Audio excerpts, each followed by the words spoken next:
The morning Paul Rhodes rode into Caldwell, Kansas, the sky was the color of a fresh bruise, and every soul on the main street felt the weather change before they ever saw the man himself. It was the spring of 1878, and Caldwell sat just north of the Cherokee Strip like a wound on the prairie that hadn't quite healed. The cattle drives had made it rich and mean in equal measure, and the people who lived there had developed the particular survival instinct of knowing which dangers to greet and which to quietly step away from. They had learned the difference between a drifter looking for work and a drifter looking for trouble, and they had learned it the hard way, in blood and burned timber, and the kind of grief that never fully leaves a town's memory. Paul Rhodes was 28 years old, broad across the shoulders, lean through the middle, with hands that looked like they had been carved from the same red Oklahoma clay that colored the creek beds south of town. He rode a steel-gray Appaloosa that was too fine a horse for a man who wore clothes so road-worn they had gone past brown and into something closer to the color of old bark. His hat was pulled low, his jaw was set, and his eyes, when anyone caught a glimpse of them, were a shade of gray-green that made people feel like they were looking at storm water held behind a dam that might not hold. He had a reputation. It had arrived in Caldwell 2 weeks before he did, the way reputations always travel in the West, carried in the mouth of a cattle hand who had been through Dodge City, passed to a saloon keeper, reshaped slightly by a drummer passing through on his way to Wichita, and finally delivered to the sheriff himself in the form of a quiet word over a cup of coffee. The word was this: Paul Rhodes had killed 3 men in Dodge City. The circumstances were disputed. What was not disputed was that the men were dead and Paul Rhodes was not, and that combination alone was enough to earn a man a wide berth in any town worth its salt. So when he rode down the center of First Street on a Tuesday morning in April, the good people of Caldwell did exactly what good people do when a man of uncertain danger passes through their world. They crossed the street. A mother pulled her 2 children gently by the shoulders and steered them toward the opposite boardwalk without saying a word.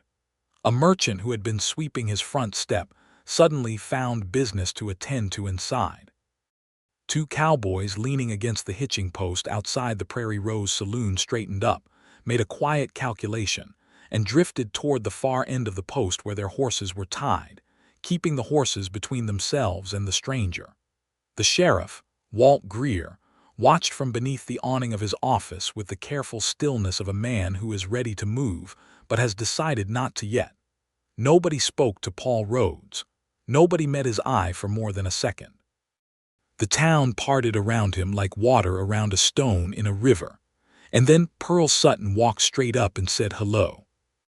She had come out of Hennessy's dry goods store with a bolt of calico fabric under one arm and a paper bag of flour balanced in the opposite hand, and she had not seen the stranger until she was nearly at the edge of the boardwalk.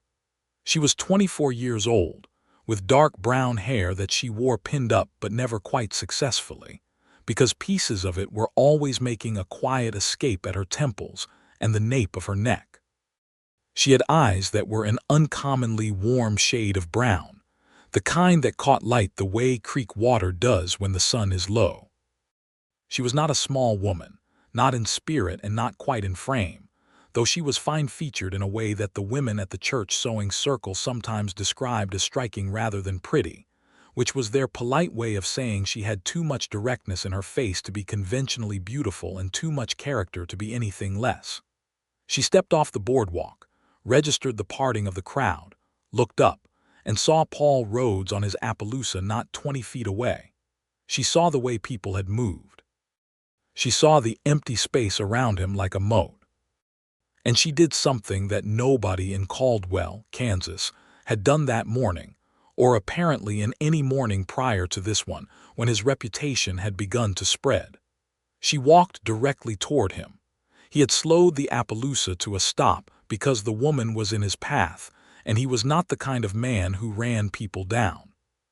He looked at her from under the brim of his hat with that carefully neutral expression he had spent years perfecting, the one that gave nothing away, the one that had served him in more dangerous situations than this one.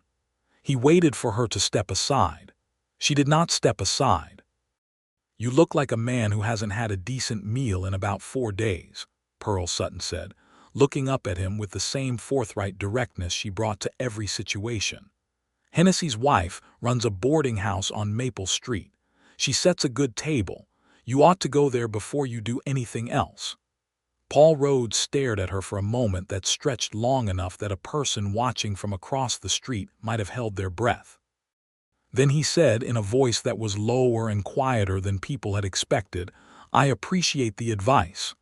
"It's not advice," Pearl said pleasantly. "It's a direction. There's a difference." And then she smiled at him, adjusted the bolt of calico under her arm, and walked past him toward the wagon she had tied further down the street. He watched her go.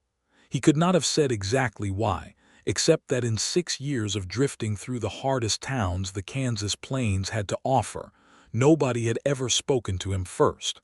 Not with warmth, not without some calculation behind it. Not without wanting something from him that had to do with his particular skills with a firearm, or his willingness to be useful in ways that decent people preferred not to be useful themselves.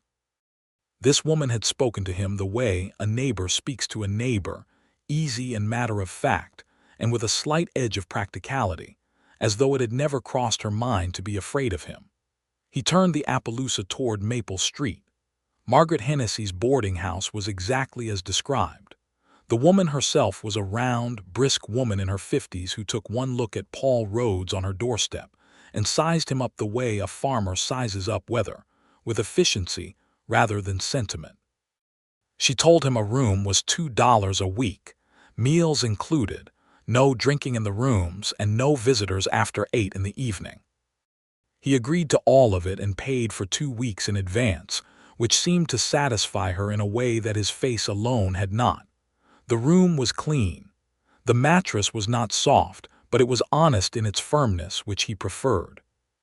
He washed the road off himself from the basin on the dresser and came down to supper, where he sat at the far end of a long table, occupied by a land surveyor from Missouri named Albright, a telegraph operator named Davies who never seemed to stop talking, and a young schoolteacher from Ohio who had arrived in Caldwell 3 months ago and had the look of a man still in the process of deciding whether he had made a terrible mistake.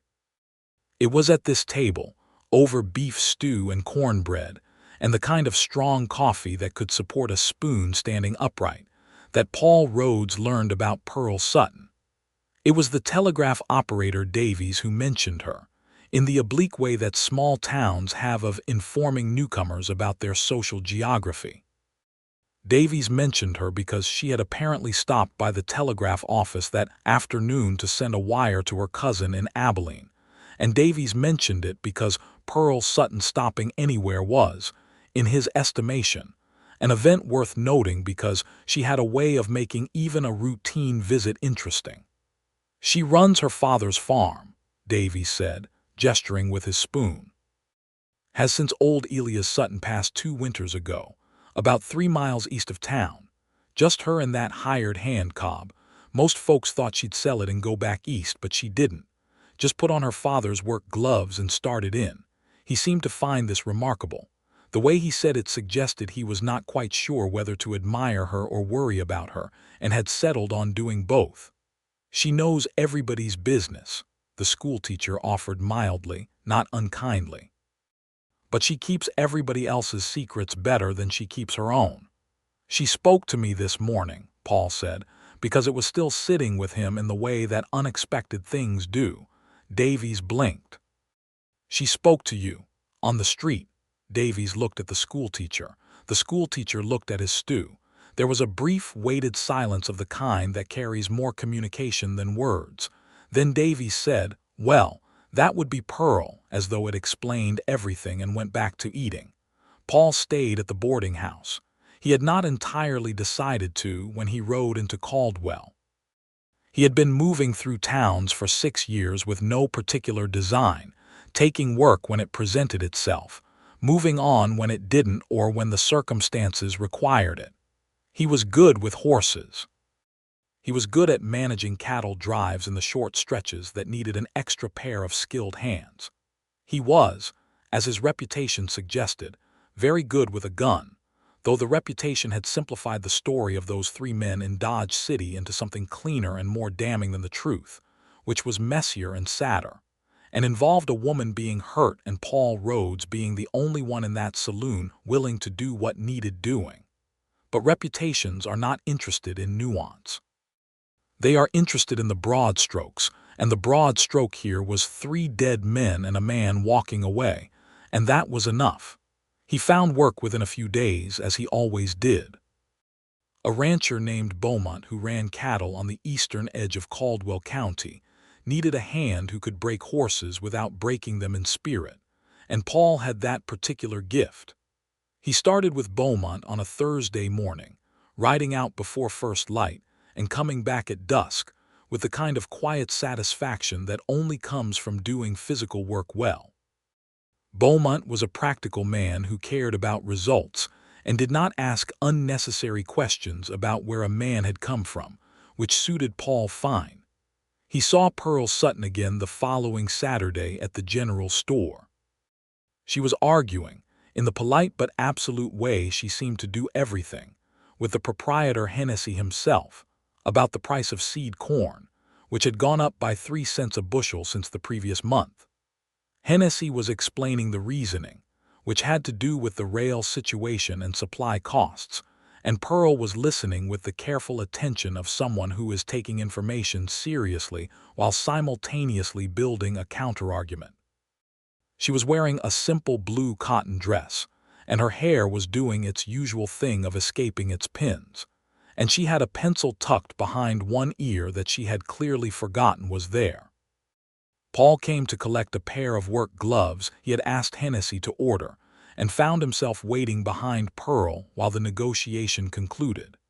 He was close enough to hear her lay out her counterargument, which was clear, reasonable, and ultimately effective, because Hennessy gave her the corn at the previous price, with the expression of a man who has decided that efficiency is more valuable than the extra 3 cents a bushel. She thanked him with genuine warmth and turned to go, and found Paul Rhodes directly in her path for the second time in a week. "We keep meeting like this," she said without any particular surprise, as though she had already catalogued their first meeting and this one as a pattern worth noting. "Your fault both times," he said. She tilted her head. The pencil behind her ear caught the light.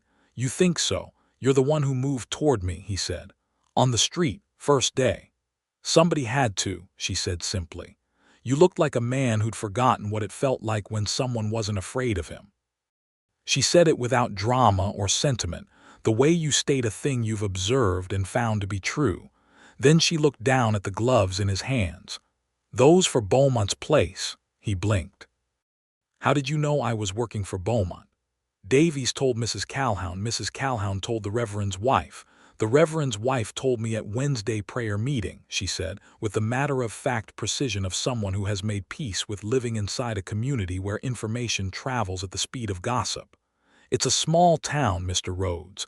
Nothing stays a secret long." She paused. "Though I imagine that's not news to you." "No," he said, "it isn't." She nodded once, as though something had been established between them, though he would have been hard-pressed to say exactly what. "I hope Beaumont's treating you fairly," she said. "He's an honest man.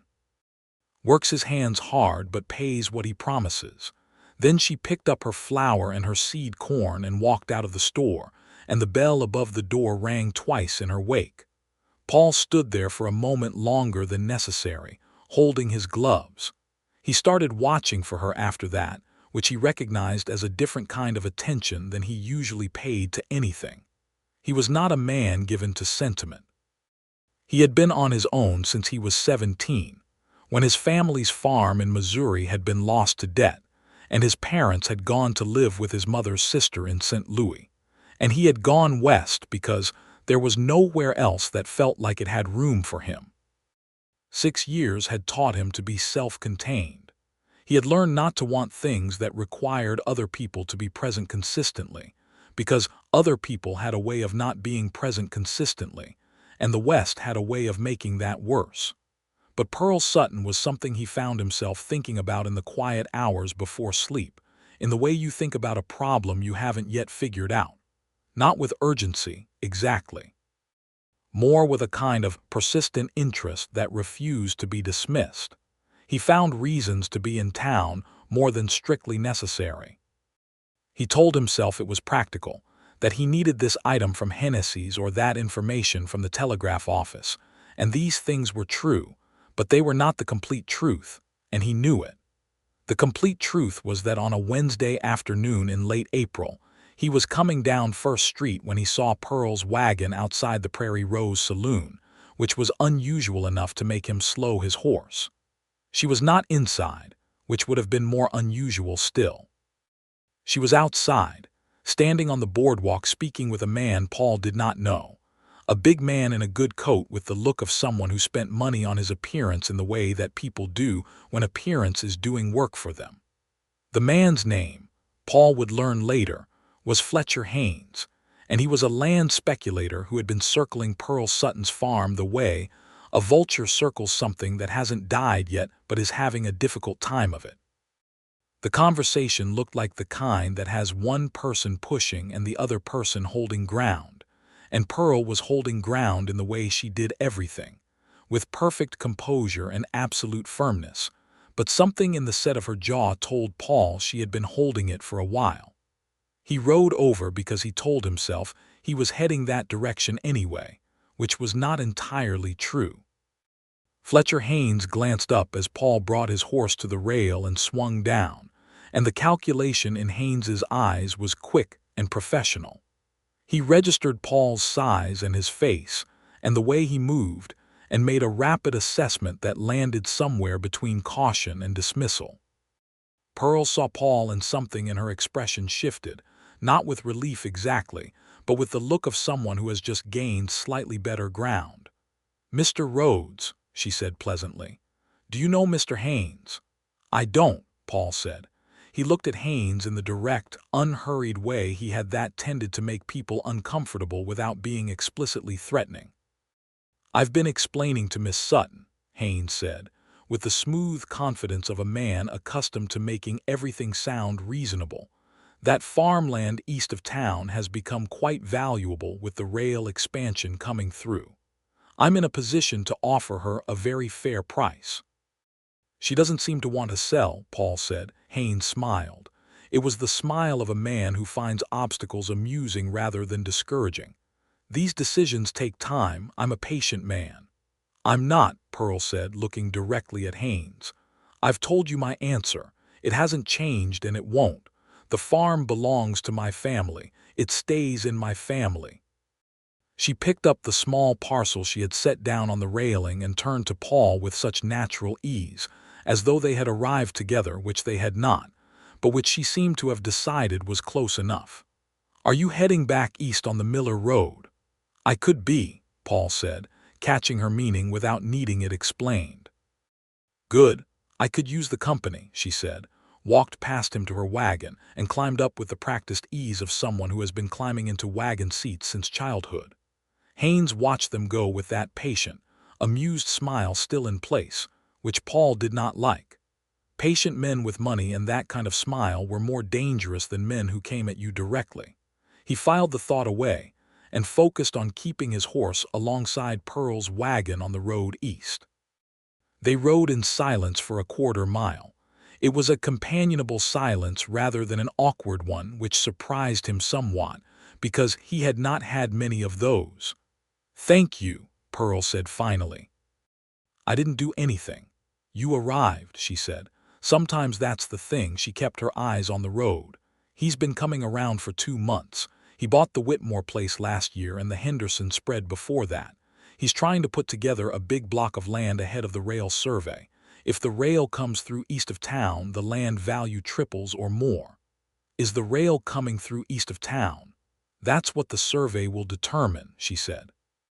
"But there are men in this county who already know which direction the survey will lean, because they're the men who decided it." She said this with a matter-of-fact bitterness that was clearly old and well-considered. My father put 30 years into that land. I'm not giving it to a man who made his money in speculation and never broke ground in his life. Good, Paul said. She glanced at him. You say that like you mean it. I do mean it. She looked at him for a moment with that direct, warm gaze that he was beginning to understand was simply her natural way of looking at things without pretense or performance. Why are you still in Caldwell, Mr. Rhodes? She asked. You don't strike me as a man who stays places. It was a perceptive question, and he respected her too much to give her an evasive answer. I'm not sure, he said honestly. Maybe I'm finding reasons. She turned back to the road. He thought he saw a small smile at the corner of her mouth, but he was not entirely certain. They rode on together through the warm April afternoon, and the land around them was wide and green with early growth, and the sky was the clean, pale blue that only exists on the plains in spring before the summer heat burns the softness out of everything. He helped her unload the goods from her wagon when they reached the farm. It was a solid claim, well tended, with a farmhouse that was small but sturdy and a barn that had clearly been expanded at some point, and a kitchen garden already beginning to show green. The hired hand Cobb, a weathered man of about 50 with a face like old leather, watched Paul from the barn door without comment. Pearl offered him coffee before he rode back, and he accepted because he wanted to and because it was the honest choice. They sat at the kitchen table, and she poured from a pot that had clearly been on the stove since morning and was very strong, and neither of them commented on this. The kitchen was clean and functional with the slight disorder of a person who lives alone and works hard, with things set down and not quite returned to their proper places. There were dried herbs hanging from a beam, a Bible on the shelf, a photograph on the mantelpiece of a man in Sunday clothes who had the same directness in his face that Pearl had in hers. Your father, Paul asked, nodding at the photograph. Elias Sutton, she said. He came to Kansas in '62, built the farmhouse himself, said Kansas was the only state with enough sky in it to suit him. He sounds like he was a man worth knowing. He was, she said, and the simplicity of it held all the weight of grief that had been lived with long enough to become part of the daily furniture of things. He would have liked you, I think. Paul looked at her. Why? Because you're direct, she said. He had no patience for men who talked around things. Said the West had enough dust and he didn't need any more of it in his conversations. She smiled at the memory, and the smile changed her face in a way that Paul found he could not look away from. It was the kind of smile that lives deep, that comes from a real place and therefore lands in a real place in the person who receives it. People in town, he said carefully, they've told you about me, about Dodge City. Davies told Mrs. Calhoun, as we've established, she said, without any particular inflection. And she wrapped both hands around her coffee cup and looked at him steadily. I think, she said, that there are very few simple stories in this world and that a reputation is almost never the whole of a man. She paused. And I think that whatever happened in Dodge City, you're sitting at my kitchen table drinking coffee with me, and that tells me enough for now. He was quiet for a moment. Then he told her. Not all of it, not that first time, but enough. He told her about the woman, a saloon girl named Clara, who had been beaten badly by a man who considered her his property because he paid for her company, and about the two men who had stood with this man, and about the way Paul had stepped in when no one else would, and the way it had ended. He told it plainly without self-justification, because it didn't need justification, only honesty. Pearl listened the way she did everything, with her full attention and without interruption. When he finished, she said quietly, and Clara, what happened to her? He blinked. He had told that story once before to the sheriff in Dodge City and to no one since, and the sheriff had asked about the men and the weapons and the particulars of the violence. Pearl Sutton asked about Clara. She left Dodge, he said. Went to St. Louis last I heard. She had a sister there. Pearl nodded slowly. Good, she said, in a tone that was identical to the tone he had used earlier about the farm. and he realized that they were perhaps more similar in their directness than he had initially understood, and the recognition settled something in him that had been slightly unsettled since the morning she walked straight up to him on the street. He rode back to town in the blue dusk of the Kansas spring, and sat on the narrow bed in Mrs. Hennessy's boarding house and thought about Pearl Sutton for a long time before he slept, with the particular clarity of a man who is beginning to understand what he wants, but has not yet decided whether to reach for it. May came to Caldwell like a slow green wave.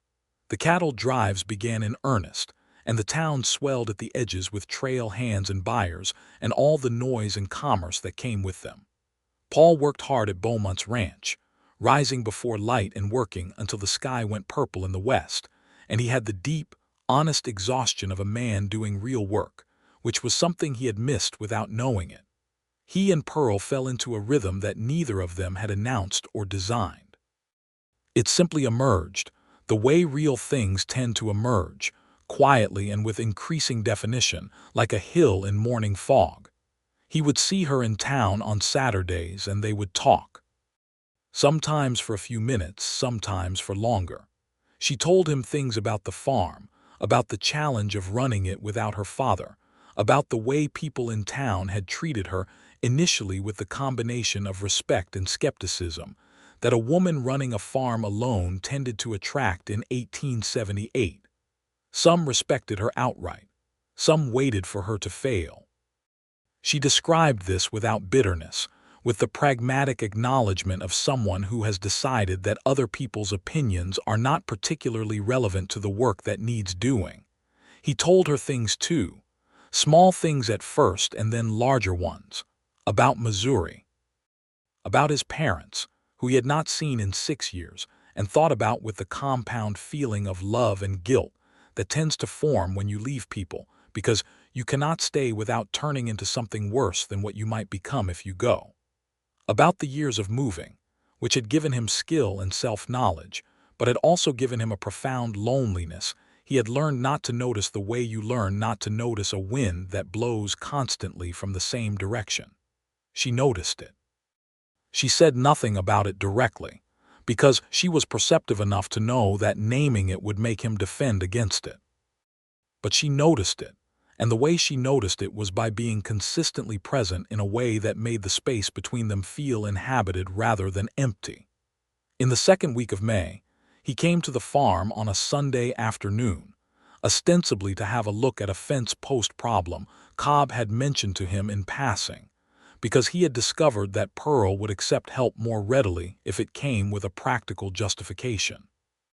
He and Cobb fixed 4 fence posts that had been undercut by spring water, and Pearl brought them water and cornbread mid-afternoon, and afterward she and Paul sat on the porch steps in the long golden light and talked until the fireflies came out. That was the evening he told her about his mother's last letter, which had arrived in Dodge City just before everything happened, and which he had read so many times the paper was soft along the folds. He told her that his mother wrote that she understood why he had gone, but that she hoped he would find somewhere to land eventually, and that her exact words had been, "I pray that you find a place that holds you, Paul, not as a trap, but as a home." Pearl was quiet for a moment after that. Then she said, "She sounds like a woman who loves you very much." "She does," he said, "more than I probably deserve." "That's what good love is usually," Pearl said, "more than we think we deserve." She was looking out at the darkening field where the fireflies were beginning their small lights. "I used to think my father was too soft for this land. He was kind in a way that seemed almost dangerous out here, but he outlasted harder men than himself because the land responded to the way he cared for it. You can't bully a field into growing. You have to tend it." She paused. "I think people are somewhat the same." Paul looked at her profile in the fading light, the soft, dark pieces of hair that had escaped their pins, the set of her chin that was determined without being hard, and he felt something open in his chest that had been closed for a very long time. "Pearl," he said. She turned to look at him. He was not a man with practiced words. He had never been given to speeches or the kind of eloquent declarations he had read in the books he borrowed from the schoolteacher Davies raved about. But he was honest, and he had learned that honesty was usually better than eloquence anyway. "I find myself wanting to stop moving," he said. "I haven't wanted that in 6 years. I think you are considerably responsible for that development." She looked at him for a long moment, and the expression on her face was one he had not seen before, a softness that she did not show the town or the people who came to negotiate with her, something that lived underneath all the practicality and directness, something that was simply hers. "I think," she said carefully, "that would suit me." He reached over and took her hand, which was calloused from farm work and warm from the evening air, and she turned her hand to hold his back, and they sat there on the porch steps while the night came in full, and the fireflies wrote their small temporary sentences across the dark. Fletcher Haynes did not disappear. Men with patience and money seldom do. He came back in June, this time with a man from the railroad company, a thin fellow named Garrett who wore a city suit and carried surveying documents and spoke about easements and right-of-way in the dry, technical language of someone who has learned to make taking sound administrative. Pearl was alone on the farm that morning, Cobb having gone into town for supplies, when Haynes's buggy came up the road. She stood on the porch and watched them come and arranged herself in the way she had, with the quiet deliberateness of someone prepared for exactly this kind of visit. They made their pitch sitting at her kitchen table, which she had offered them because she was raised to be hospitable, and because sitting at a table gives you more control of a conversation than standing in a doorway does. Garrett laid out documents that purported to show the proposed rail route and its impact on surrounding properties. Haynes translated this into financial terms, generous terms, terms that he presented with the air of a man doing someone an enormous favor. Pearl looked at the documents carefully. She asked Garrett specific questions about the route, survey, technical questions that clearly surprised him, because he had not expected them from a woman running a farm alone. She asked about the survey date, about the commission, about whether the route had been finalized or was still subject to change. Garrett answered her questions with the slightly off-balance courtesy of a man recalibrating his assumptions in real time. Then she told them both, politely but with complete finality, that she was not interested in selling, that the rail route, if it came through, would benefit the farm without her needing to sell it, that she intended to file for the agricultural easement that would be her right as a landowner adjacent to the route, and that she would appreciate it if Mr. Haynes would respect her answer as the final one it had been on every previous occasion she had given it. Haynes smiled his patient smile. "You're a smart woman, Miss Sutton," he said. "I know," she said pleasantly, and showed them to the door. She told Paul about it that Saturday, and he listened with a focused attention that had nothing to do with business and everything to do with the cold recognition that men like Haynes did not typically accept answers gracefully. "He'll try something else," Paul said. "I know," she said. "I wrote to my cousin Edmund in Abilene. He's a lawyer. Asked him to look into the survey commission and Haynes's prior dealings with it. If there's something irregular about how the route was chosen, Edmund will find it. You planned that before I said anything." "I planned it the day after his second visit," she said mildly. "I'm not helpless, Paul." "I know you're not," he said, and he meant it without qualification. "I just want to know if there's something I should be paying attention to." She looked at him with an expression that was layered, part appreciation, part something more personal. "There is," she said. "You can pay attention to the fact that Haynes has been spending time with Walt Greer, the sheriff. They've been seen at the saloon together more than coincidence would explain." This was significant. A land speculator with a questionable relationship to the local law enforcement was a more complicated problem than one without. Paul spent the next 2 weeks paying attention in the particular way he had developed over years of navigating situations where the visible dangers were often less important than the ones running quietly underneath. He was naturally suited to observation, to sitting still and watching without being conspicuous, which was an irony given his reputation, but a useful one. He saw Haynes and Greer together on 3 occasions, each one casual in staging but purposeful in content, the way meetings are when they don't want to look like meetings. He also, during this time, took every opportunity to be near Pearl. He came to the farm on Sundays. They developed the habit of riding out together along the creek in the late afternoons, when the work of the day was done, and the light turned everything amber and generous. He learned the land around her farm the way you learn a place you intend to be in for a long time, not as a visitor but as someone putting down roots beside it. She taught him things. She knew the prairie in a way that people who have grown up on it know it, the names of grasses, the way the weather showed itself first in the behavior of the meadowlarks, the particular quality of the soil in different parts of the field, and what it wanted from you. She talked about these things with a love that was unsentimental and deep, the love of someone who has worked something and found themselves changed by the working. He told her one afternoon, riding along the creek with the cottonwoods throwing dappled shade across their path, that he had been writing to his mother, that he had told her he was in Caldwell, that he had found work that suited him, that he had met someone. Pearl glanced at him sideways from under her hat brim. "Someone," she said. "A woman," he said. "Remarkable, stubborn as a Kansas winter. Makes the best coffee I've ever had even though she clearly doesn't prioritize the quality of it." "The coffee is fine," Pearl said with great dignity. "The coffee is strong enough to use as lumber," he said. She laughed. It was the first time he had made her genuinely laugh, not just smile, and the sound of it was something he tucked away in the part of himself that was starting to feel full again after years of running on empty. "What did your mother write back?" Pearl asked.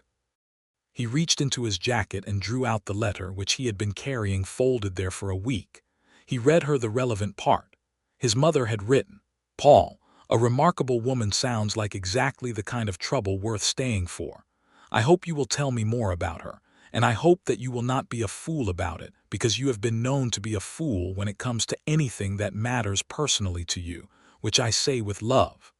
Pearl was quiet for a moment. Then she said, "I like your mother very much." "She would like you," he said, "enormously, possibly more than she likes me." She reached over from her horse and touched his arm briefly, just a light touch, but it carried the weight of everything they were building, all the Sunday afternoons and the long conversations and the gradual, honest accumulation of knowing someone all the way through. In mid-June, Edmund Sutton arrived from Abilene. He was Pearl's cousin, a few years older, lean and precise in the way of a man who spent his days working with documents and arguments, and had developed the physical economy of someone who does his fighting with words. He shook Paul's hand at the farm with the assessing frankness of a man who cares about Pearl, and therefore cares about whoever Pearl cares about. He had findings.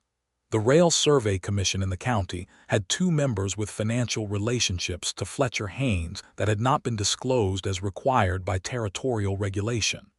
This did not prove illegality outright, but it created a sufficient conflict of interest to challenge the survey's legitimacy and potentially the route designation.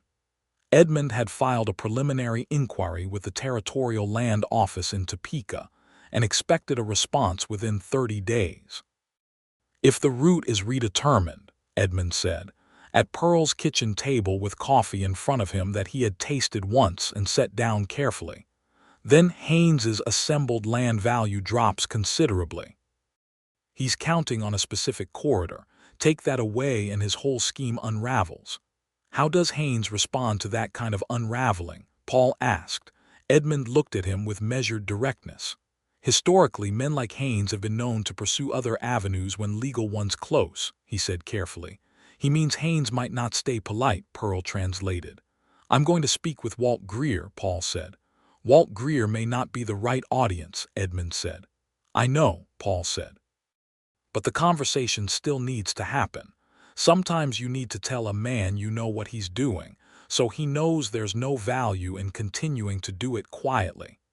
Edmund looked at Pearl. Pearl looked at Paul with an expression that contained, in one look, a full negotiation about trust and risk, and whether to argue against this. She decided not to argue against it. She nodded once. He went to see Walt Greer the next morning at the sheriff's office, which had the official smell of law and coffee and old paperwork.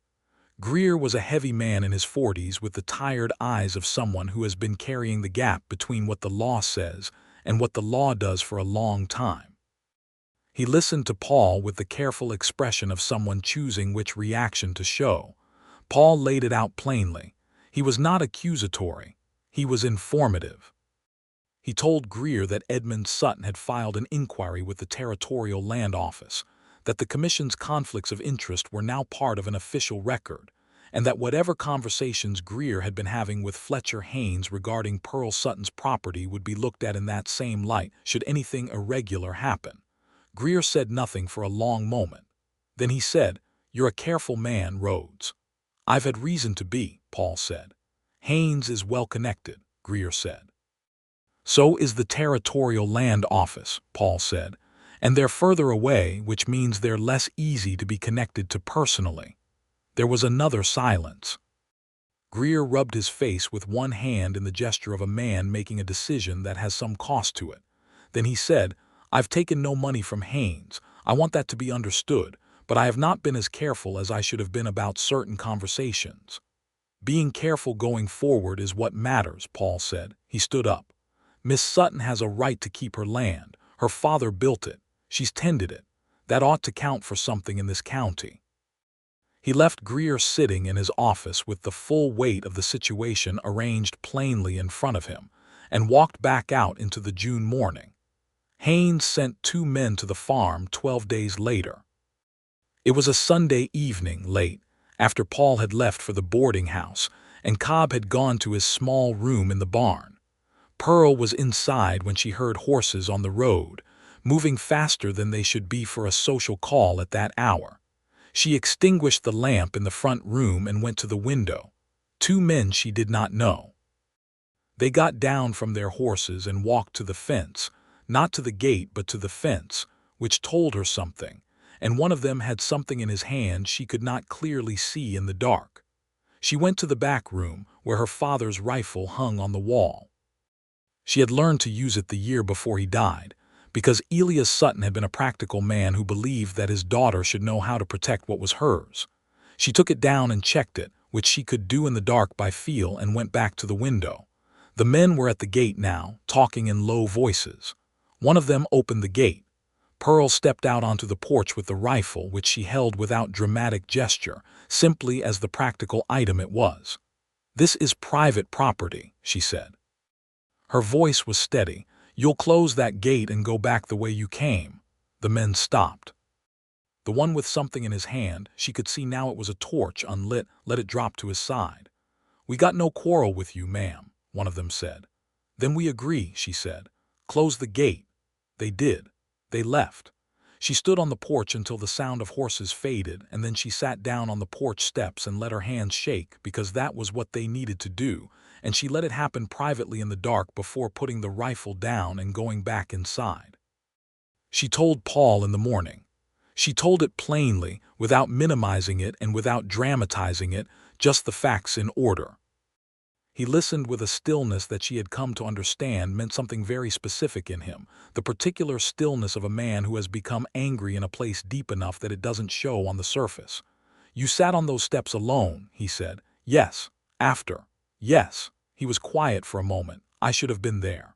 "You live at the boarding house," she said. "It's 3 miles. You can't be everywhere." "No," he said, "but I can be closer." He said it with a simplicity that cut straight past everything complicated. He looked at her directly. "Pearl, I love you. I need you to know that before I say what I'm going to say next, because I need it to be clear that what I'm going to say is not about the land or about Haynes or about anything practical. It's about the fact that I love you, and this is therefore about you specifically." She had gone very still. The kind of still that is not the absence of movement but the presence of full attention. "I want to marry you," he said. "Not because you need protection. Not because of any of the circumstances." Because I have spent 6 years looking for a place to land, and every morning I wake up here in this town where you are, I feel like I have landed. And I don't want to leave." He paused. "You said your father's words were that Kansas had enough sky for him. I think for me, it's that this particular piece of Kansas has enough of you." Pearl looked at him for a long moment. Her eyes were bright. She pressed her lips together briefly in the way she did when she was working through something that had moved her. Then she said, "I've been halfway in love with you since you told me about Clara." He blinked. "That was in April." "Yes," she said, "it's July." "I'm thorough," she said. "I needed to be certain." And I'm certain," she said. "Yes, I will marry you, Paul Rhodes." She said it with the same directness she brought to everything, clean and absolute and entirely her own. He crossed the space between them and took her face in his big, calloused hands, and kissed her for the first time in the morning light of her farmhouse kitchen. And she kissed him back with the same full commitment she brought to everything she believed in. Cobb, who had been walking past the kitchen window with a bucket at exactly that moment, turned deliberately around and walked the other way without comment, which was, for Cobb, a significant display of feeling. Edmund, when Pearl sent him a wire in Abilene with the news, sent back a reply that said simply, "Took you long enough. Tell him if he doesn't treat you right, I will make his life legally complicated." They were married in September, in the small white church on the edge of Caldwell that the Reverend kept swept and warm. It was not an elaborate ceremony because neither of them was interested in elaborate, but it was a full one, with the whole of the town in attendance, which was itself a kind of story. The town that had crossed the street to avoid Paul Rhodes sat in the pews to watch him marry Pearl Sutton, and those who had been watching longest might have noticed that the man who stood at the front of the church in a clean, dark coat looked like someone who had set down a very heavy thing he had been carrying for a long time. Pearl wore her mother's dress, altered to fit, with a single blue ribbon at the waist that matched nothing in particular but which she had chosen because she liked it, and because she had decided that some choices are purely your own. She walked down the aisle of the church with the same unhurried directness she walked everywhere, and when she reached Paul and he looked at her, the expression on his face was the one she would remember for the rest of her life, quiet and full and entirely real. The Reverend spoke the words. They spoke theirs. Paul put a simple gold band on Pearl's finger that he had bought in Wichita at the beginning of September, when he had ridden there and back in 2 days without telling her exactly why, and which she had suspected but had not asked about because she was also, in her own way, a person who appreciated a surprise. After the ceremony, the town gathered on the grass outside the church with food the women had brought, and there was music from a fiddle player named Garcia who played with his whole body, and people danced on the grass in the September evening. And Pearl danced with Paul and felt the way that feeling fits into a moment when everything has come together the way you hoped it would. The way her father had said sometimes the land just opens up and gives you exactly what you put into it. Fletcher Haynes left Caldwell in October. Edmund's inquiry had returned results. The Territorial Land Office had found sufficient conflict of interest in the Survey Commission to order a re-evaluation of the route designation, which would delay the process by at minimum 18 months and subject all prior land purchases connected to the original route to scrutiny. Haynes's assembled land corridor was worth substantially less than he had spent on it pending the re-evaluation, and his particular kind of patience did not extend to a situation where the numbers had turned against him. He sold the Whitmore place and the Henderson spread at a loss and left for Denver, and Walt Greer, apparently having made his private decision, cooperated fully with the territorial inquiry, which gave him at least some ground to stand on and which nobody spoke about too loudly, because in a small town there is a particular mercy available to men who correct their direction before the worst thing happens. The farm prospered. Paul turned out to be as good with crops as he was with horses, which surprised him more than it surprised Pearl, who had suspected as much. He had the attentiveness for it, the willingness to learn a thing properly and let it teach you what it needed. He worked alongside Cobb with the easy collaboration of two practical men who respect each other's competence. And gradually, the farm's output grew in a way that made the spring planting a matter of pride rather than anxiety.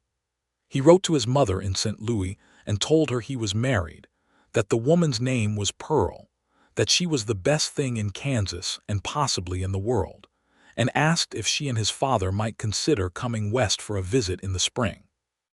His mother wrote back at considerable length, most of which was about how she had been saying for 6 years that he needed to find somewhere to land, and quite a lot of which was questions about Pearl that Paul answered over 3 evenings at the kitchen table, while Pearl looked on with a combination of amusement and warm curiosity. The spring of 1879 brought visitors.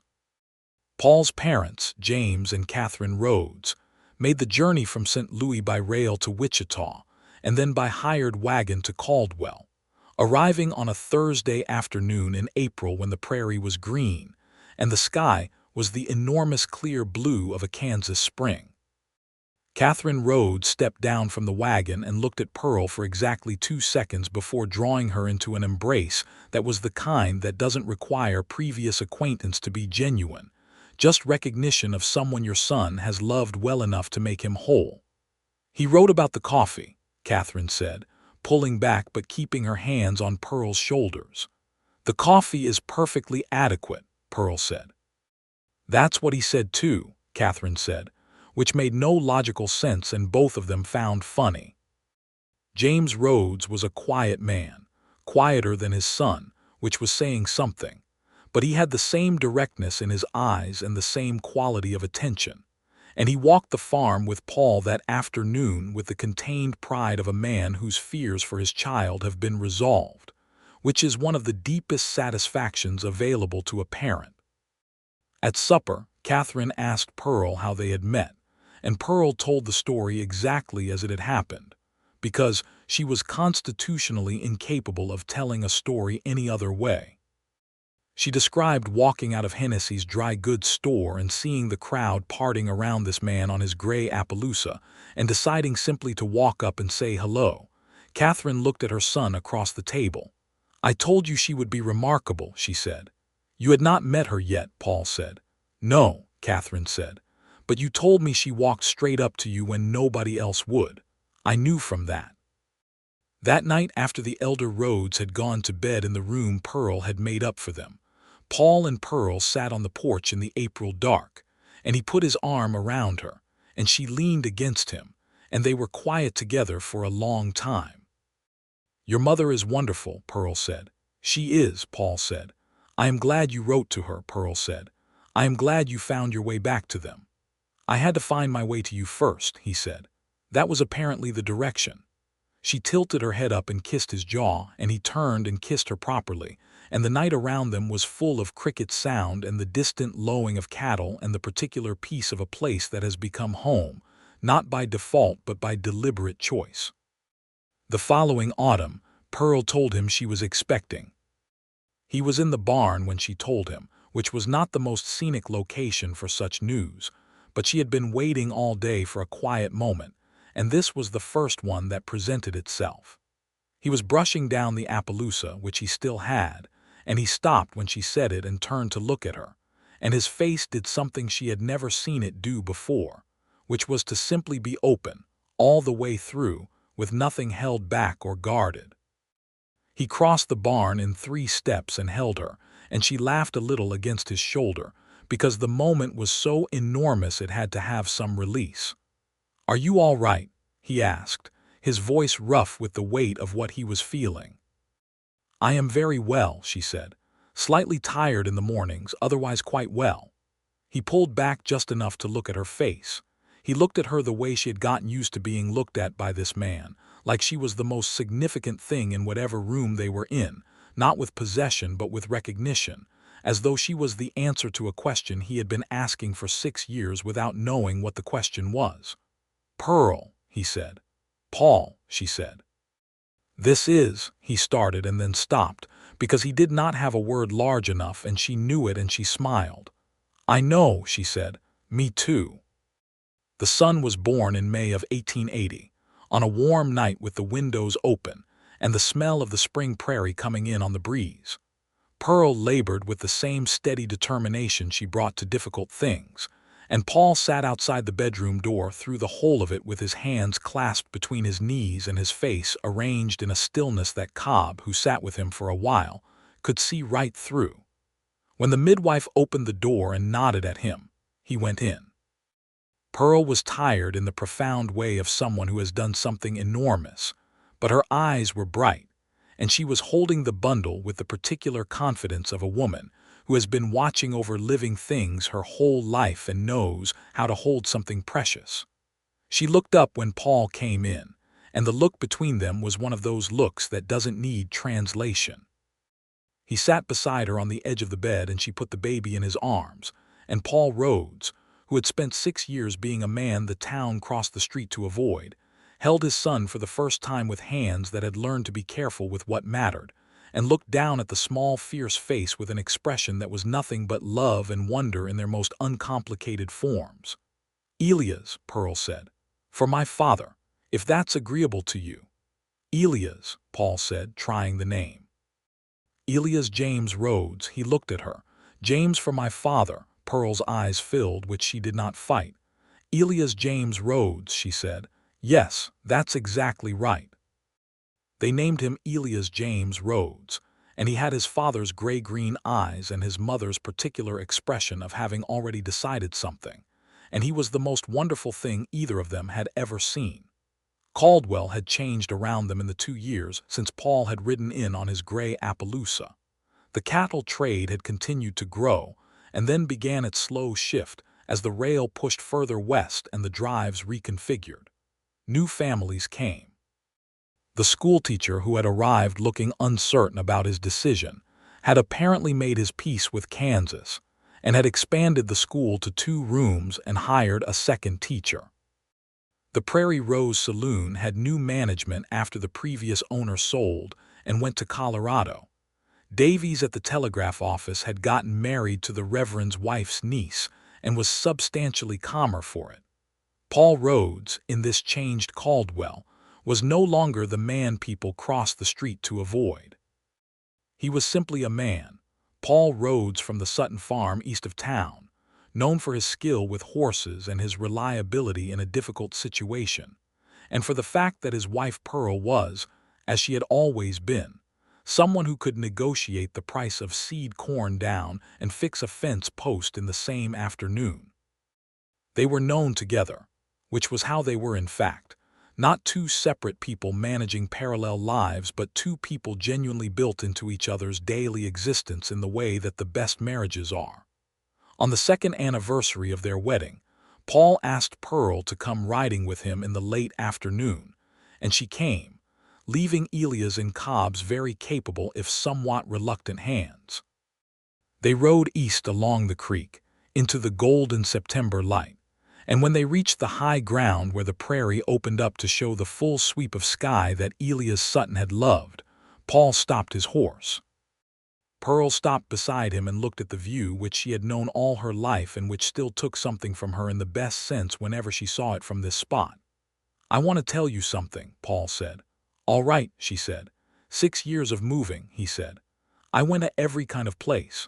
Rough places, empty places, beautiful places. I was looking for something I couldn't name.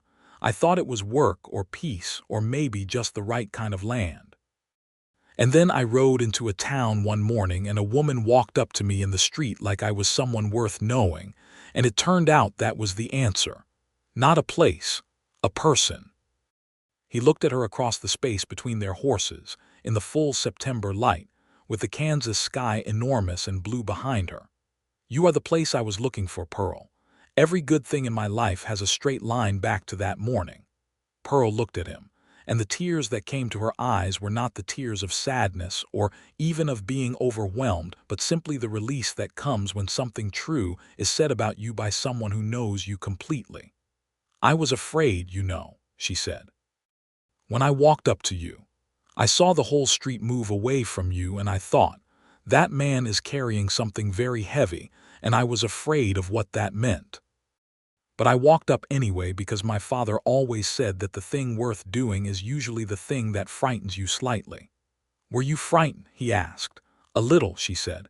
You are a rather large and serious person. He almost smiled. You didn't show it.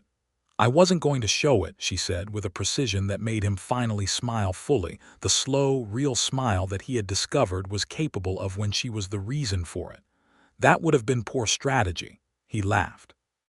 It was the laugh that lived deep in his chest, that came out when something was genuinely funny to him, which was still new enough in his life that Pearl valued it more than he knew. She reached across the space between their horses and he took her hand, and they held on, looking out at the prairie together in the golden September light. The years settled into them the way good years do, not by being without difficulty, but by being full enough of good things that the difficult ones don't define the whole. There was a drought in the summer of 1881 that tested every farm in the county, and Paul and Pearl worked through it together with the combined stubbornness of two people who have individually decided that giving up is not an option, and have therefore never discussed it as one. Cobb, who was getting older and slower, worked alongside them with a loyalty that was never stated because it did not need to be.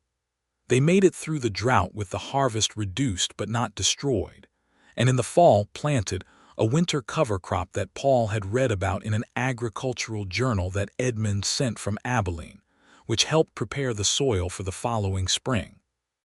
Edmund came to visit that Christmas, bringing his wife, a cheerful, capable woman named Rhodes who had grown up in Ohio, and who immediately and permanently liked Pearl in the way that sensible women often recognize each other.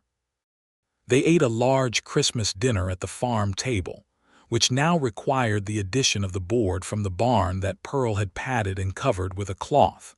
And Elias, who was 18 months old and had recently discovered that walking was possible, and was therefore never stationary, required near-constant supervision throughout.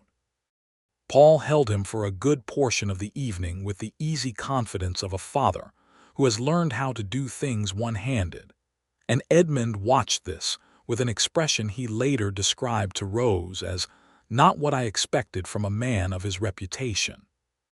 Rose told him, with the efficient wisdom she brought to most subjects, that people's reputations rarely account for who they become when they have someone to become it for. In the spring of 1882, Pearl told Paul she was expecting again. This time he was in the kitchen when she told him, which was an improvement on the barn, and he set down his coffee cup and crossed to her and held her in the kitchen morning light with the familiarity of a man who knows exactly how to hold his particular person and has been grateful for this knowledge for 3 years. "How are you feeling?" he asked. "Like I might need to renegotiate with Hennessy about the price of ginger root," she said against his shoulder. He laughed. "I'll come with you.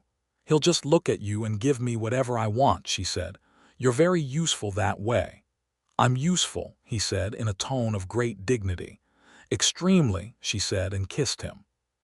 The second child was born in November of 1882, a daughter this time, with Pearl's dark hair and what appeared to be Paul's stubborn gray-green eyes, which Pearl found both charming and prophetic. They named her Catherine Margaret, for Paul's mother and for Margaret Hennessy, who had, over the years, become a kind of auxiliary grandmother to Elias, and who received the news of the name with a brisk efficiency that barely concealed being moved. Paul's parents made the journey from St. Louis again for the birth, arriving when Catherine Margaret was 3 weeks old, and Catherine Rhodes spent 2 weeks at the farm helping with the children and the household with a quiet, organized competence that Pearl found she was enormously grateful for and told her so directly, which made Catherine Rhodes say, for the 3rd time in their acquaintance, that she understood now why Paul had stayed. Life on the Sutton farm, which everyone in the county had taken to calling the Rhodes farm or sometimes, with the compressed logic of small communities, the Sutton Rhodes place, had the texture of something that had been worked into shape, not handed to them in its finished form, but built, post by post and season by season, out of the raw material of two people who had chosen each other with clear eyes. Paul had become, in the 5 years since he rode into Caldwell, a man the town knew and trusted rather than avoided. This had happened not through any performance of respectability or through dramatic reputation-clearing moments, but simply through the accumulation of ordinary decency, which is in the long run more convincing than any dramatic gesture. He helped neighbors when they needed it. He was fair in his dealings. He was known to be honest about the quality of a horse he was selling and about the condition of land he was asked to evaluate. And he was known to love his wife, which in a small town carries its own kind of weight, because it is visible in daily behavior and cannot be faked across the span of years. Pearl remained exactly who she had been when she walked up to a stranger on a Caldwell street in April of 1878. She was the person people came to when they had a problem that required a clear head and a willingness to say the true thing rather than the comfortable one. She was the person who showed up when a neighbor was sick or in trouble, not because it was expected of her, but because she had decided that showing up was what mattered. And she remained the person who had looked at a man the whole town was afraid of and seen, with her particular accuracy, not the reputation but the person. She had been right about him. She had known she was right from the beginning, in the way that real knowing works, not as certainty but as something you stake yourself on and find that the ground holds. In the spring of 1883, the rail survey was finally recompleted. The new route ran north of Caldwell rather than east, bypassing Pearl's land entirely, which meant that Fletcher Haynes's original scheme, had it succeeded, would have been built on a false premise anyway. Pearl received this news with the satisfaction of someone who has been proved right about something that mattered, but held it quietly rather than announcing it, because she had learned from her father that the land doesn't care whether you're vindicated, only whether you showed up to tend it. Paul found her in the kitchen garden that evening, in the long spring light, on her knees in the dirt working around the early bean seedlings, with the attentiveness she brought to everything that was growing. He crouched beside her and helped her with the work in the companionable, practical way they did most things together. They worked in the easy quiet of two people who have said everything that needed saying and learned between the sayings to simply be together without requiring words to fill the space. "Do you ever think about Dodge City?" Pearl asked after a while. He considered the question honestly. "Sometimes, less than I used to. Does it still weigh on you?" "No," he said. "It did for a long time, it doesn't anymore." He paused. "I think the difference is having somewhere to put it. Before it was just carried. Now it's just part of what happened, not the definition of everything." She looked at him sidelong in the bean plant-smelling spring evening. "Good," she said. "You did that," he said. "We did that," she corrected him, in the gentle, firm way she corrected him when he gave her too much credit for things they had built together. He put his hand over hers in the dirt, and she turned hers to hold it, as she had that first night on the porch steps 4 years ago, and the gesture was the same but richer now, weighted with everything that had accumulated in the holding. Elias came running across the kitchen garden at that moment, as Elias did most things at 2.5, at full speed with complete commitment, and launched himself at his father with the trust of a child who has never found the arms not there.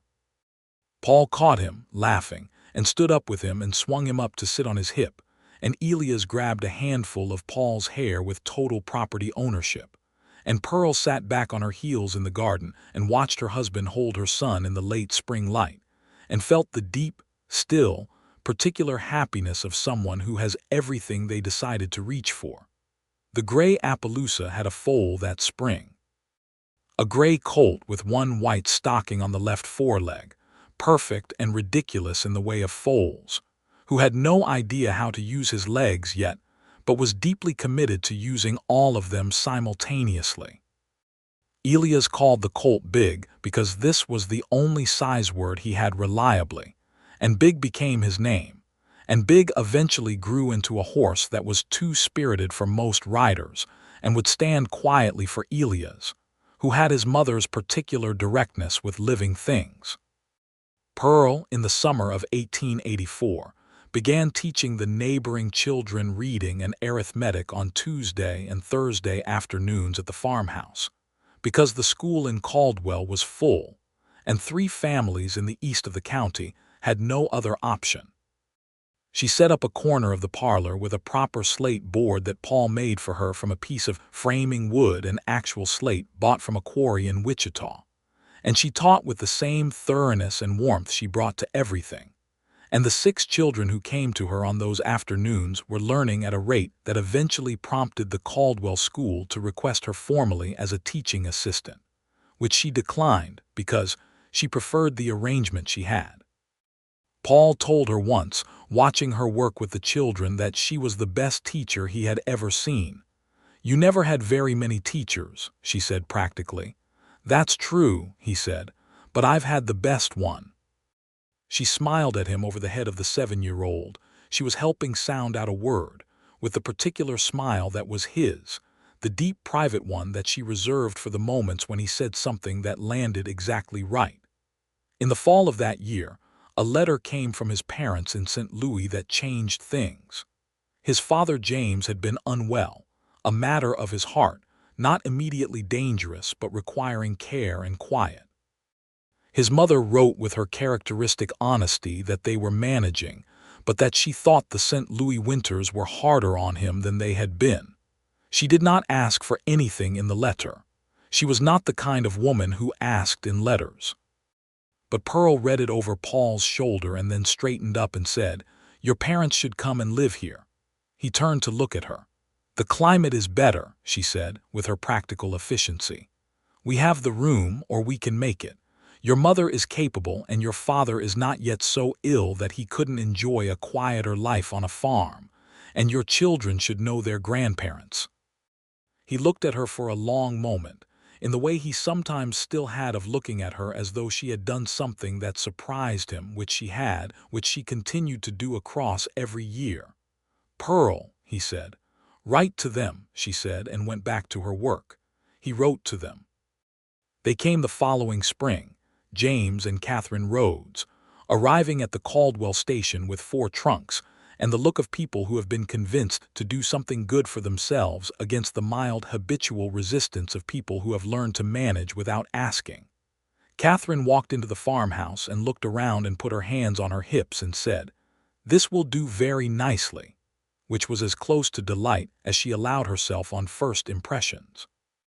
James sat on the porch with Paul that first evening and looked at the land and the sky and the children running on the grass, Catherine Margaret toddling seriously after her brother, who was always too fast but always came back for her, and James said, with the economy of a quiet man, "You did right, Paul." "Yes," Paul said. They sat together in the fading light, and below them the farm breathed in the spring evening, and the prairie went on for miles in every direction, and the sky was the enormous, unhurried, unsentimental Kansas sky that had been here before them and would be here after them, and which Elias Sutton had loved for its sufficiency.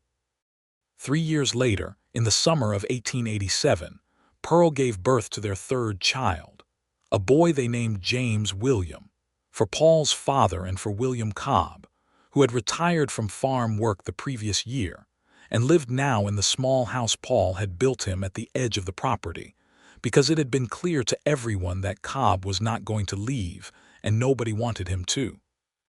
James William had Pearl's warm brown eyes and Paul's quietness, and Pearl said from the first that he was the most thoughtful baby she had ever encountered, which Paul took to mean he was going to be the kind of person who did not arrive at anything quickly, but arrived at everything correctly. Paul's father James, whose health had improved considerably in the Kansas climate in the ways Catherine had predicted and Paul had hoped, held his grandson the afternoon he was born with the particular joy of a grandfather who has been given a 2nd grandchild named for him, and said, quietly, that this was a good life. Paul agreed with him. It was. It was a very good life, built from nothing except 2 people willing to see each other clearly, and the accumulated work of years, and the willingness to stay when staying was the right thing. Pearl recovered well and quickly, which was consistent with her approach to most things, and 6 weeks after James William's birth was back in her garden, and her kitchen and her Tuesday and Thursday schoolroom with the pragmatic momentum of someone for whom rest is something you take when you need it, and not much longer.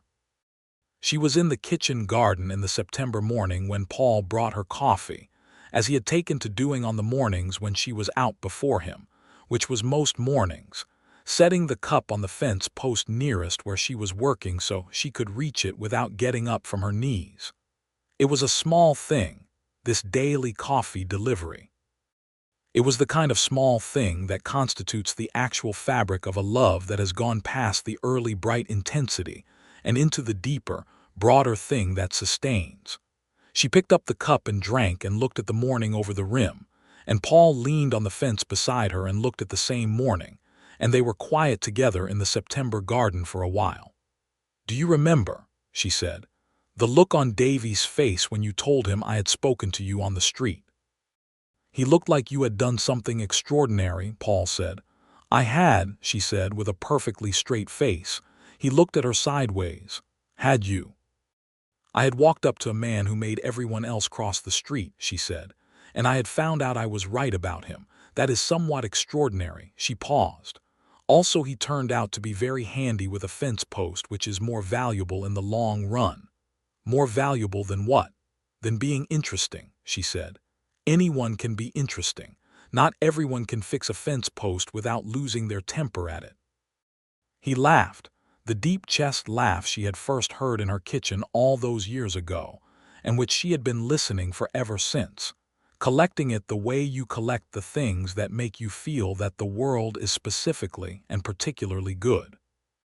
He took the cup from her hand when she had finished it and set it back on the fence post, and then he offered her his hand to get up from her knees, which she took. And when she was standing, he didn't let go immediately and she didn't pull away.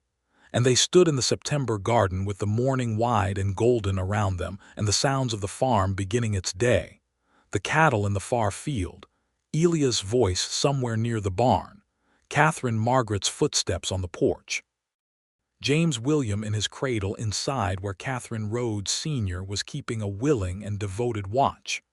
"I am so glad you rode into this town," Pearl said. "I am glad you walked straight up," he said. She looked at him, and he looked at her, and between them was everything they had built and everything they were and all the years of it, the fence posts and the drought and the coffee and the children and the grief of losing her father and the long road back to his, and the Appaloosa and the prairie and the September afternoons, and the morning he had ridden down First Street in Caldwell, Kansas, and the whole town had parted around him like water around a stone.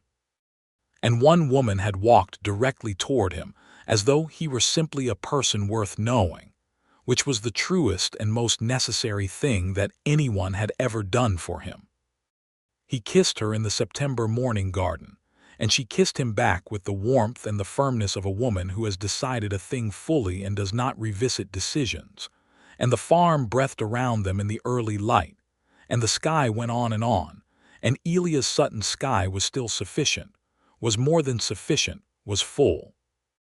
Cobb, taking his morning walk along the near pasture fence as he did every day regardless of retirement, passed the garden, saw them, and continued walking without changing his pace or his expression, though there was something in the set of his shoulders as he went that was, for Cobb, practically exuberant. The prairie morning opened up before them the way it always did, with the patient, unhurried abundance of a land that rewards the people who choose to tend it, and Paul Rhodes stood in his own garden beside his own wife on his own land and felt, in every part of himself, that he had landed, not as in a trap, as in a home, exactly as his mother had prayed for, in a letter soft along its folds, that had traveled west to a man who was looking for something he hadn't yet known how to name. He had found it. He had found it the morning she walked straight up and said hello.